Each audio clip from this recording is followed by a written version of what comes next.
ఆనంద్ శ్రీరామ్ గారిని మాట్లాడవలసిందిగా రిక్వెస్ట్ చేస్తున్నాము. ఆయన హాయ్ నాన్న సినిమాలో బ్యూటిఫుల్ సాంగ్స్ అందించారు, బేబీ అండ్ అలాగే బబుల్ గమ్లో జాను సాంగ్కి కూడా థ్యాంక్ యూ శ్రీరామ్ గారు. పనిలో పని మీ పబ్లిసిటీ చేసేసుకోండి. ఎవరు డప్పు వాళ్ళు కొట్టుకోవాలి కదండి. కానీ ఇక్కడేమో మీకన్నా డప్పు చిన్నగా ఉంది, మీరేమో పెద్ద పెద్ద శిల్పకళా వేదికల్లో చేయాల్సిన వాళ్ళు మా కోసం ఇక్కడ దాకా వచ్చారు, అదే సంతోషం మాకు. అంటే వేదిక ఏది అనేది ఇంపార్టెంట్ కాదండి. సార్ మీరు కూడా మాట్లాడతారా సార్? ఆయన బెహరీన్ నుంచి వచ్చారు.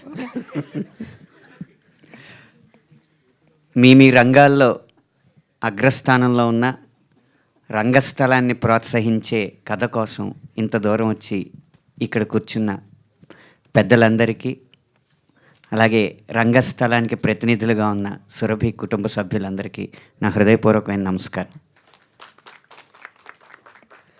నాకు ఈ సినిమా ఎందుకు ప్రత్యేకం అంటే, నా రచన అనే ఈ వృక్షానికి మూలాలు, వేళ్ళు ఎక్కడున్నాయా అని ఎత్తుక్కుంటే అవి రంగస్థలంలోనే ఉంటాయి. చిన్నప్పుడు సరస్వతి శిశు మందిర్లో చదువుతున్న సమయంలో పౌరాణిక నాటకాలు మా చేత వేస్తూ ఉండేవాళ్ళు. అప్పుడు ఆ నాటకాల్లో డైలాగులు, పద్యాలు చెప్తున్నప్పుడు ఈ చెప్తున్న వాడి కంటే చెప్పించిన వాడి కృషి ఎక్కువ ఉంది కదా అని ఆ వయసులో నాకు అనిపించి రచన వైపు నేను మరలడం జరిగింది. నాకు రచన మీద ఆసక్తి కలిగించిన ఆ రంగస్థలానికి ముందుగా నా కృతజ్ఞతలు.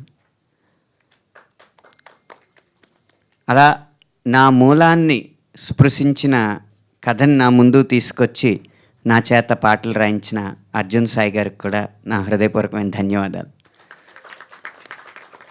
కాకపోతే రంగస్థలం గురించి కానీ, రంగస్థలం నేపథ్యం గురించి కానీ రాసిన పాటలు నావి కాదు. ఇందులో ఎంత కళాకారులకైనా వారికి ముద్దు ముచ్చట ఉంటుంది, ప్రేమ పెళ్ళి ఉంటుంది. కాబట్టి నా చేత ఒక పాట మొదటి ముద్దు గురించి పూర్తిగా ఒక పాట మొదటి ముద్దుని వర్ణించే పాట రాయించారు. రెండవది marriages are made in heaven అని పవిత్రమైన వివాహ బంధం గురించి రాయించారు.